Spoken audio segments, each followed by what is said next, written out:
Well, hello, folks, and welcome to Free to Soar. My name is Rebecca Adams, and we have our special co-host with us tonight. And tonight of all nights, she definitely needs her bio read. So Becky Vermeer is the executive director for the Crisis Center of Taney County and has been for the last 25 years. She is responsible, right, for grant writing, fundraising, programming, staff oversight, and community awareness activities. Becky graduated from the College of the Ozarks with a double major in psychology, philosophy, and religion.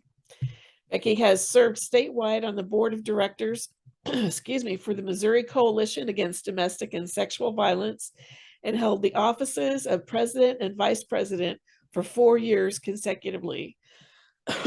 Excuse me. Becky has been asked by multiple statewide associations to present trainings on domestic and sexual violence. Thankfully, Becky's going to be doing the talking tonight. Finally, Becky has been qualified by the local court system as a domestic violence expert witness and is called upon to provide testimony for the prosecution in domestic violence cases. And it is, as always, an honor to have you on here every single week. I'm so very pleased to co-host this with you. Well, it's an honor for me too. I have to say that. Well, good. So this is a partnership and we do it together. So we should read your bio too, but I don't have it, so I can't read it. It's all good. You don't need to. It's all good. Excuse me. So October is a special month. Why don't you tell us about that? And then you had a special celebration last Monday night. So yes, yeah, October is an incredibly special month because October is National Domestic Violence Awareness Month. And so in the month of October, we try to bring awareness to the work that domestic violence shelters do. We also try to bring awareness to the fact that there are still people experiencing abuse on a daily basis in our country, probably in every city, township, village, state. And then we just try to encourage community education and try to encourage new partnerships by when they receive that awareness, new partnerships through that, if that makes any sense at all, as I'm mumbling through those words. You're fine. You're fine. And so on Monday, the first Monday in October, it is typically recognized as what we call the National Day of Unity. And so what that means is shelters across the nation holds that particular Monday as a set-aside day where we join with all of our sister programs to gather together. We have a candlelight vigil at the Crisis Center, and I think a lot of programs have a candlelight vigil, and it's done for a trifold purpose. It's done to recognize and honor those that we've lost as a result of domestic violence, to acknowledge the courage and strength of survival, and then thirdly, to, as a community, take a stand against domestic violence. And so programs look differently. I mean, I know what they look like at the Crisis Center, and so we have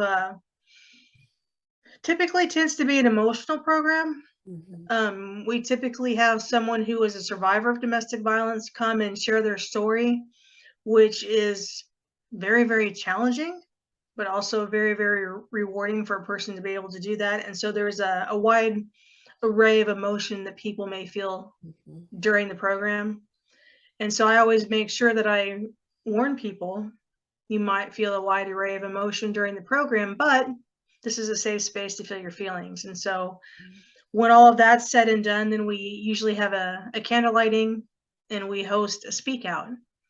And so what that in turn, then what people can do with that emotion that they've been feeling is they can stand up and they can say, hey, I've lost somebody, or I too was a victim, or I want to do more to help, or whatever way they've been impacted by what our speaker has to share. So we were really excited this year at the Crisis Center for a candlelight vigil because this is the first one that we've been able to reopen back up to the public at large.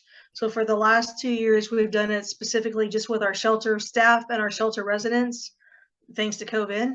But this year we reopened the doors to the community at large, and my target number was 50. I was hoping that we had 50 people in attendance, and silly me forgot to count. but we had 50 chairs set up and there were very few that were empty. So I think that we got super close to meeting our goal this year. That's awesome. Yeah. Yeah. So I, we were excited about that. oh yeah, I attended 3 of those that I can recall for sure when I lived down there. It was because then I started getting jobs where my schedule was all over the place and I couldn't commit to coming every year like I wanted to. Yeah. I'll never forget the first year you or your staff something had asked me to be the speaker. So I got to speak that night, and or a one of the speakers, not the main speaker, but a Yeah. speaker, and tell my story. And it was challenging. It really Mhm. was. There were a lot of tears while I talked. And then I attended another candlelight vigil for another shelter. So they're very moving, and mm, they're very moving, and they really get you to think. Or there was actually, you know what? There was another shelter in Springfield. I was able to be their keynote speaker, and they had balloons, a balloon on the stage for every person that was, I think, rescued, that was saved through shelter. And I Mhm. mean, that stage was full of balloons. Yeah, that's awesome. It really was. They were purple and white balloons. And it's a very moving thing to really get you to see just exactly what goes on in the shelter, and what those of you that work in the shelter is just what you do every day. It's, it's mind-boggling.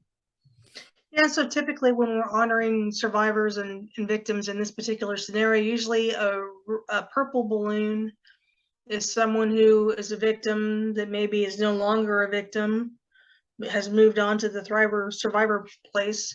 Typically white signifies someone that we've lost. And so I'm not saying that's what Oh, happened at wow. Springfield, but Right. typically that's kind of the way that works. And so we've done lots of things like that too. We've done balloon releases, we've done we've done all kinds of artsy kind Sure. of things that, walking people through that healing process. We've written on rocks and pitched rocks, into the water, and different things like that. Just Mhm. it's a safe space for people to come and say, this is what I've experienced and this is how I feel. But Mhm. I'd like to walk away from here and not feel like that anymore. And so, we try to have a message of hope somewhere interwoven with hearing a person's story. So Mhm. you Well, just that never know what you're going to get, because when somebody tells their story, I struggle because I don't think that it's even possible. I mean, you wrote a book, so you did it, but it's challenging to sit down and write your story and then present it, because even in the sharing of what you've written, a lot of times things come up where you're like, oh, I didn't even think about that. And so, there's just so many layers to telling your story. it's true. It's true.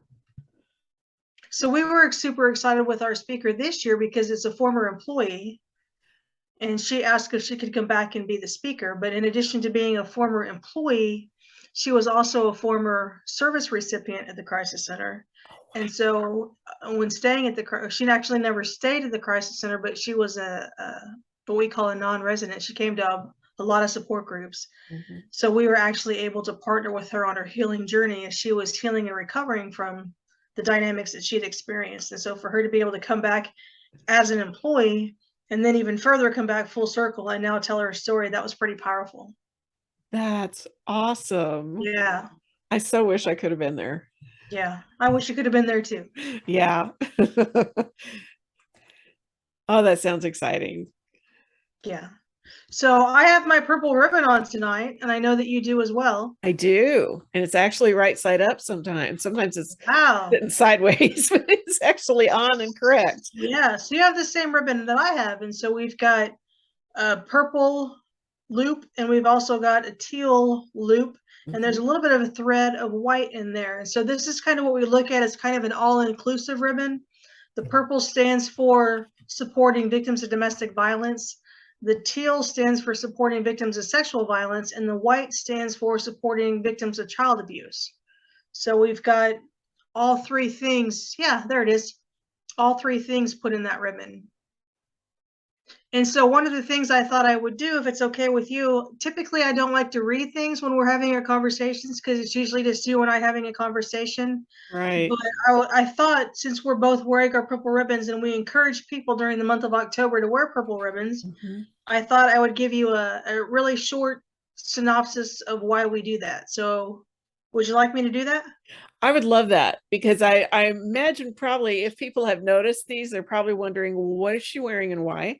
And because That they're would be very why. significant. Yes, please do. And so this is just one small little explanation. There's a lot more. You could probably find a lot more information about it, but this is typically what we share at our candlelight vigil. So I thought I'd share it tonight since we're talking about it. So again, we wear these to raise awareness about domestic violence.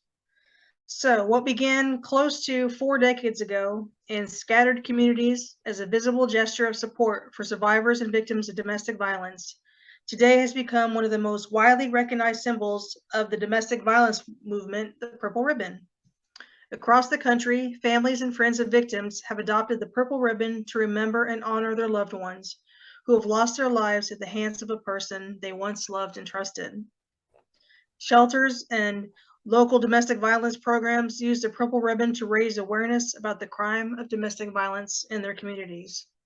And remember, it is a crime. I like it. I like those words because people tend to forget or overlook the fact that domestic violence is a crime.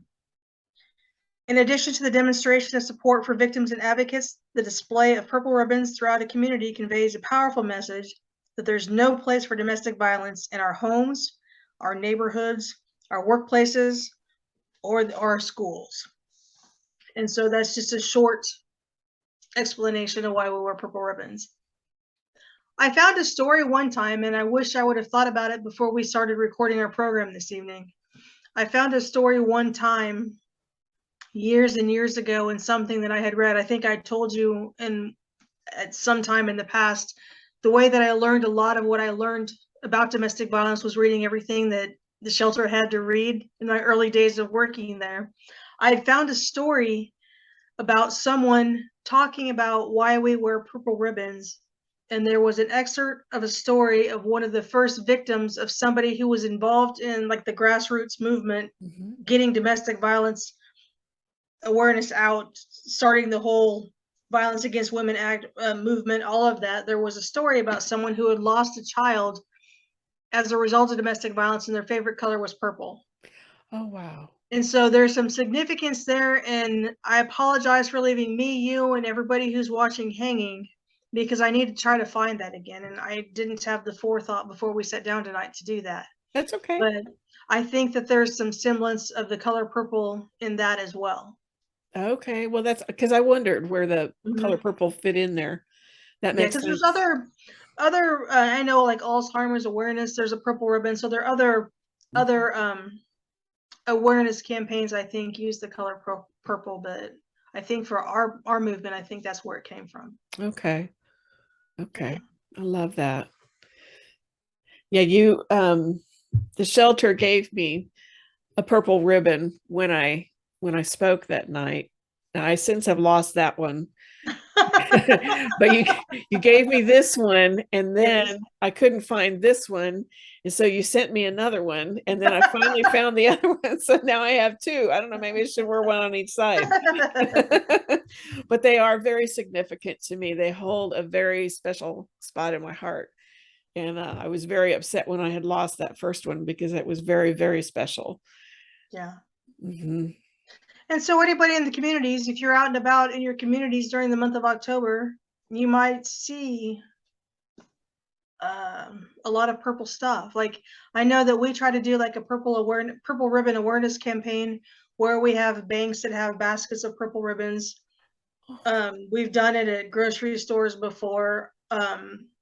Trying to think, lots of public doctors' offices. I mean, we've had them in public places like that. So it's possible that people right now that are watching our program have been out and about in the community and they've seen that and they didn't associate it with domestic violence, but that's exactly why the purple's being shared right now. There's a little bit of an overshadowing during the month of October because October is also Breast Cancer Awareness Month, and so everybody knows about wearing the pink, but wearing purple is just as important. in the month of October. Exactly. And then tell us one more time what the teal color is for. Teal is for Sexual Assault Awareness Month. And that month you said was April? That would be in April, yeah. Okay. Okay. So I like this ribbon because it's all things in one. exactly. Yeah, it's got it all wrapped up in one. So we should just wear it all year round. Well, that's what I was just going to ask you. So, you know, I tend to think I ought to just wear it every day. Well, the thing is when you wear it, people tend to stop you and ask you why you're wearing that ribbon. Yeah. So it is good awareness. And You know, then we've done a lot of other things too as far as awareness goes. When I first started working at the Crisis Center, we did a project called the Clothesline Project. I don't know if you've ever heard of that or not. I don't think so. But that's also a national initiative to bring awareness to domestic violence. And so what it is women staying in the shelter program or victims staying in the shelter program do an artistic representation of something.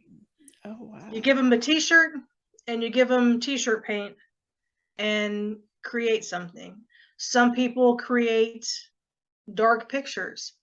Some people create light pictures.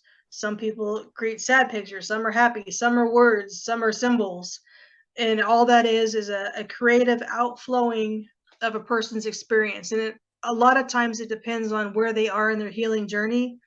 If you say, let's make t-shirts and they just came into shelter today, the t-shirt that they make is going to probably have more of a painful representation of what they've experienced as a result of domestic violence. Let's say they've gone through the shelter program and they're coming back to support groups 2 years later. That's going to have more of a hopeful representation of what takes place in domestic violence, and then all kinds of things in between. And so we used to display that as well in different places where we just basically set up a clothesline and have the t-shirts hanging there. And so the really interesting thing about sharing domestic violence awareness is it doesn't have to be in your face. Yeah. There's so many things that we set up that are just a silent representation of what we're talking about and getting people bought into the work that we do. And it's a visual representation, but it's silent. Like I say the word silent because another thing that a lot of shelter programs do is called the silent witness. And what the silent witness project is, are they're wooden cutouts. It's like it's a piece of plywood. The Crisis Center is a piece of plywood. It might be something else in other places, but it's a silhouette of a person. Some people use the silent witness project as a silent representation of the lives that we've lost as a result of domestic violence. Some people use it as an awareness and have like statistics and facts and figures on it. So you walk by and you see the words and it gives you a piece of domestic violence education. You know, we typically have it set up here at our local courthouse in October. And so it's just there all October long and people walk by it and they gather it. We use it more to share information. So we have like statistical information and hotline numbers and things like that on ours. So it just depends. When I very first joined our state coalition's board of directors, I was on my way to a board of directors meeting one year in October, like one of the very first Octobers that I was involved in at the Crisis Center.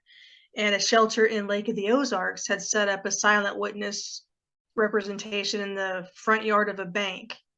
And it was smaller cutouts all across the bank yard, and it was to represent lives that have been lost as a result of domestic violence. And so a lot of people do things in many different ways. One year we hosted a, what do we call it? Light the Night. We hosted a Light the Night campaign and we sold purple light bulbs. And so we asked people for the month of October to replace their front door light bulb with a purple light bulb. What was cool about that, which people liked, is October 31st happens to be in October, and purple lights look like a cool black light Halloween effect. And so people used them as a double purpose there. But for the first part of the month, it was definitely all about domestic violence awareness. I remember that because I bought one of those purple light bulbs. Yeah. So we try to be creative and come up with new things. Sometimes we don't have anything new. Well, creativity can only go so far. Right? Especially in my mind. Well, that isn't where I was going, but since you picked it up. So what kind of Yes. response have you gotten from these different things that you've done to bring awareness? It varies. We'll get phone calls. One of the things that we like to promote our 24-hour crisis hotline and our 24-hour crisis text line. But one of the things we like to promote is you do not have to be a victim of domestic violence to use either one of those lines.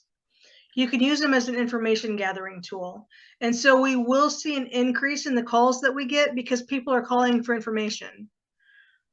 What can I do to help this person? Or my sister's in this situation. What would you recommend? What can we do? Or the other really cool thing that happens as a result of that extra push of awareness is we get people calling saying, hey, I'd like to volunteer. I'd like to donate some time, or I'd like to donate some money. What can I do to help your program? And so that's why I say it's a quiet, not in your face awareness, but yet we still reap the benefit of that when people actually take the time to stop and look, stop and read. We That's get a lot of awesome. calls. Yeah. That's really awesome because it just seems to me, just in my years of growing up, before I even realized that I was in domestic violence, and just for the viewers, just to let you know, I recalculated, and I'm a survivor of 48 years of domestic violence. So even though I wasn't aware, it was definitely something that was pushed under the rug. I mean, people didn't want to talk about anything like that. And what I did hear was, oh, victims just want to be victims. They want to get hit, or they want to get, verbally abused, or they want to get whatever. And so it's totally incorrect view of it. And that's what's so exciting to me about you bringing out awareness, and across the country awareness, is to get the facts straight as to what domestic violence really is. And I know we have several programs that we did at the beginning of when we first got this YouTube channel. What is domestic violence? And we talked about that. Is there anything you want to bring out as far as that you would want to highlight maybe? Well, when you were talking, one of the things that I wanted to make a point of, and it's just not necessarily related to the question that you just asked me, but there is something that I wanted to say. We've done a really good job in the last 40 plus years of educating our communities about domestic violence. And what happened to me last week? I was sitting in the house, having a quiet evening to myself, thought I'd watch a little TV. And a commercial for a show came on, and it was a show about a situation that involved domestic violence. When the commercial ended, the screen popped up and a sign said, if you or someone you know is a victim of domestic violence, call. And there was a national 800 number. Yes. And I thought to myself, wow. So I've worked at the Crisis Center for 25 years. So the domestic violence movement is older than me, obviously, by at least 15, if not 20 years in the state of Missouri. In the state of Missouri, 1980 is when we passed our Adult Abuse Act. So 40 plus years, 40, well, I can't do the math right now. You do the math, 42 years? Something like that, yeah. Yeah, anyway, 25 years ago, there could have been an advertisement for that show, and that would have been it. 25 years later, there's an advertisement for a show, and there's instantly, here's help. And so I just want to say that, again, it's not in your face, even that was just a television commercial. But here it is in front of that awareness piece. We're getting it out, and we're getting the word out, and we're getting the word out. And I think that's made all of the difference in the world. Where, when you sit with your question, we've talked about in former programs, what is domestic violence? What does it look like? I feel like the public at large knows. I feel like they know what it is. Now we've gone in depth and really dug into all the dynamics, which the general public doesn't necessarily know. But I would challenge you, every person you see on the street, if you ask them, is abuse wrong? Is rape wrong? They know what you're talking about, and they're going to say yes. And so I feel like we've done a really good job of gleaning the support from the general community to understand that it's unacceptable. We still need to make sure that people realize it's a crime, and it's a crime that should be punishable a lot more sternly than it's punished right now. But we have made great strides. That's encouraging to hear. And I remember one time you talked about a survey that you had done, and there were 2 words that everyone, and that was abuse and rape and abuse. Rape and so it was rape and abuse. Okay. And so our state coalition did that. They were doing a survey. They were working on changing their mission statement. And so they had hired a private company, and their target audience was middle-aged men, middle-aged white men. That was their target audience. And they didn't relate to domestic violence. They didn't relate to sexual assault. But if you said rape and abuse, every single one of them said, no, I don't believe in that. That's wrong. Wow. That's awesome. And so that's why I say I think we've done a really good job, because even 20 years ago, well, when I first started, to echo what you just said, there was a sheriff in a nearby town who made the statement, some of those women just like to be thumped. And I've never known anyone that liked to be hit. So there was that attitude then. So, I mean, we've made great strides in changing, I think, people's viewpoint and providing much more understanding about what's taking place in these situations. And you and I have spent a lot of time trying to make sure that people understand that if you are a victim of domestic violence, you can't just wake up tomorrow morning and walk away. No. We have really, I think, really brought it home that you're a captive in the situation that you're in. You're a hostage in your own home. And the only way you're going to get out of that is to escape. And we all need help when we're in a situation where we need to escape. And so I'm proud of us for the fact that we've done a good job, I think, encouraging people to be aware of that. I agree with that. Yeah.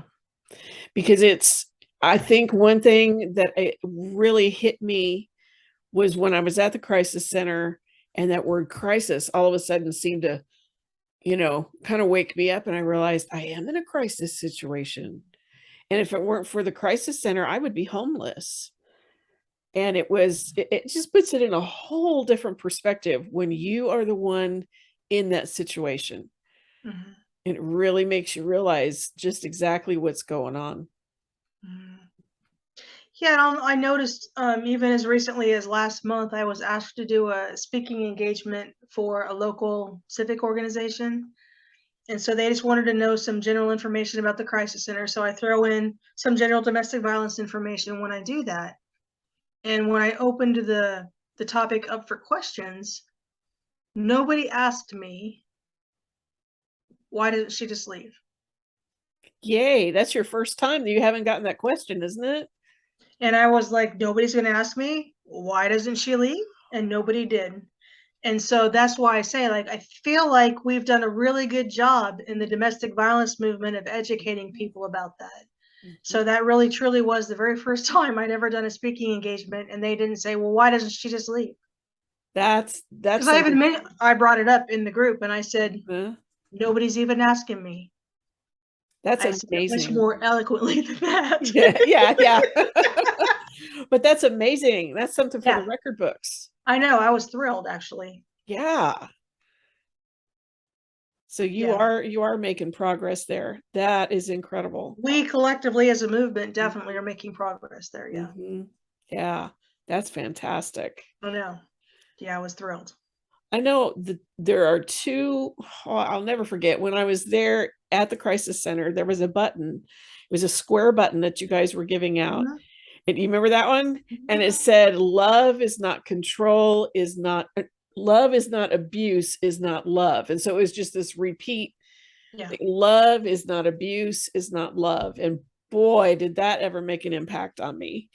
And then when I realized, I talked to my psychologist, and she said she summed up abuse in one word, and that was control. And that has stuck with me because it's so true. If I don't allow you to say what you want to say, And if I don't allow you to express what you're feeling, then that's one form of control. It's Yes. inexcusable, totally inexcusable. Or if you've ever apologized for the way that you feel.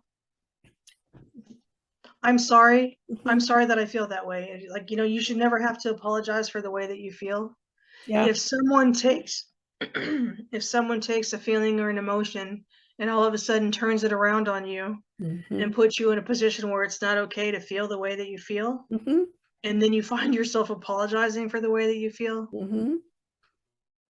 it's a very subtle tactic, but that's also part of that power and control differential that we talk about quite a bit.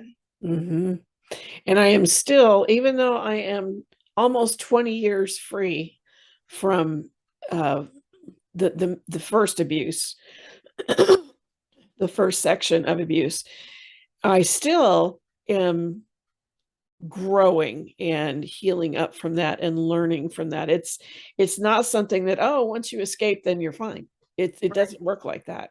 It's a process.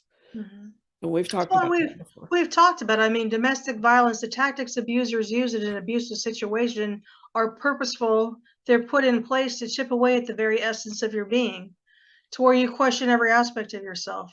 If you enter into an abusive relationship, obviously you don't know it's an abusive relationship when you enter into it, but entering into an abusive relationship, if you're confident, you won't be. If you feel intelligent, you won't feel that way anymore. If you feel like you're able to speak well in public situations, you won't anymore. If you feel confident in your ability to make choices, you won't anymore. And on and on and on and get on. It just chips away at the very essence of a person's soul. Who you think you are, depending on the level of degree that the abuser wants to use against you. The you who you think you are ceases to exist. Yeah. And so just because you're able to escape from that abuser doesn't mean you instantly come back to being you. Because the you that you used to be, it's like you get drained down in that black hole of despair and hopelessness. Yeah. And so it's good that we have things like domestic violence awareness, because if there are still people that have questions, we're still silently sharing the information. Some people aren't so silent. Some people are loudly sharing the information, and that's okay too, depending on the setting that you find yourself in. But when it's all said and done, the bottom line is there's a reason why it's called Violence Against Women, and there's a reason why we have a federal Violence Against Women Act. Federally, even in our country, we recognize that domestic violence is unacceptable behavior. And when was that law put into place? Do you remember? That would have been roughly 1990, between 90 and 94. I don't want to pinpoint an exact, but closer to 94, I think. Okay. Wow. So, I mean, it's good that in every year since it's gotten passed. So the really cool thing that I will say about the Violence Against Women Act is it's bipartisan. You have as much support on the Democratic side as you do on the Republican side. Like, wow. Even our political powers that be understand that it's wrong. That's good. That's good that it's being presented as it is, as it truly is. That's good. And so me kind of coming from the grassroots part of the domestic violence movement, still think it's very much a gender-based issue, and still think that women are predominantly the victims of domestic violence. And so I think it's appropriately named the Violence Against Women Act. Do they add something to it each year? Because you're saying it passes every year. It has to come up for it's a piece of legislative action, so it comes up. A lot of it there is funding that's attached to it, so that's part of it. But okay. I say it's passed. What I should say, I'm not using the word appropriately. I should say it's reauthorized every year. Okay. That's the correct word. Okay. Well, that makes sense.